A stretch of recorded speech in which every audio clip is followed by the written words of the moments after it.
मुंशी जी की पाठशाला। Trial balance का खेल। पहला पाठ, समस्या का आगमन। गांव में एक बार फिर मुंशी जी की पाठशाला लगी थी। इस बार व्यापारी रवि आत्मविश्वास से भरा हुआ आया, क्योंकि वह जनरल एंट्री और लेजर की कला में माहिर हो चुका था।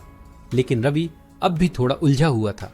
मुंशी जी, रवि ने कहा, मैंने सभी एंट्रीज को सही ढंग से लिखा है, पर कहीं ना कहीं मुझे डर है कि मुझसे कोई गलती हो सकती है।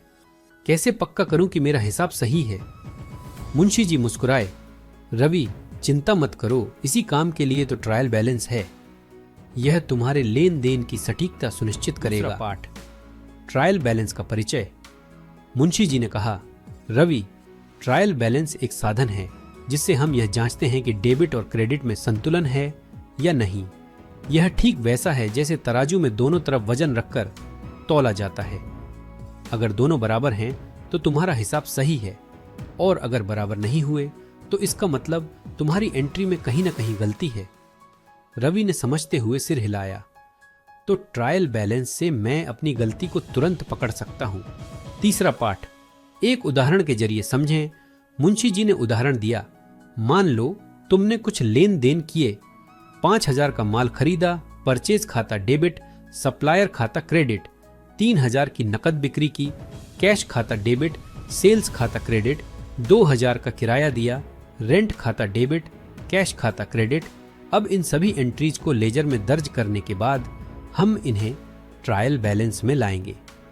यहां हमें दोनों कॉलम डेबिट और क्रेडिट का कुल जोड़ मिलाना होगा। चौथा पाठ, अगर संतुलन न हो तो? रवि ने पूछा।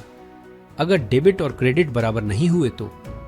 मुंशी जी ने कहा, अगर दोनों बराबर नहीं हैं तो यह एक संकेत है कि कहीं कोई एंट्री छूट गई है या गलत तरीके से की गई है। यह तुम्हें अपनी सभी एंट्रीज को फिर से देखने का मौका देता है। शायद डेबिट और क्रेडिट के किसी खाते में गलत राशि दर्ज हो गई हो। ट्रायल बैलेंस का उद्देश्य ही यह है कि तुम सही रास्ते पर चलो। पांचवा पाठ, ट्रायल बैलेंस का अंतिम मिलान। रवि ने मुंशी जी के साथ ट्रायल बैलेंस तैयार किया। परचेज खाता डेबिट 5,000, कैश खाता डेबिट 3,000, रेंट खाता डेबिट 2,000, सेल्स खाता क्रेडिट 3,000, सप्लायर खाता क्रेडिट 5,000, कैश खाता क्रेडिट 2,000, किराया। रवि ने कुल जोड़ किया। कुल डेबिट 10,000, कुल क्रेडिट 10,000। रवि ने राहत की सांस ली। वाह मुंशी जी, डेबिट और क्रेडिट बराबर हो गए। अब मेरा हिसाब सही है। मुंशी जी बोले, यही है ट्रायल बैलेंस की ताकत। इससे तुम्हें सटीकता पर भरोसा होता है। इस तरह रवि ने ट्रायल बैलेंस का महत्व समझा और अपने व्यापार को और बेहतर बना लिया।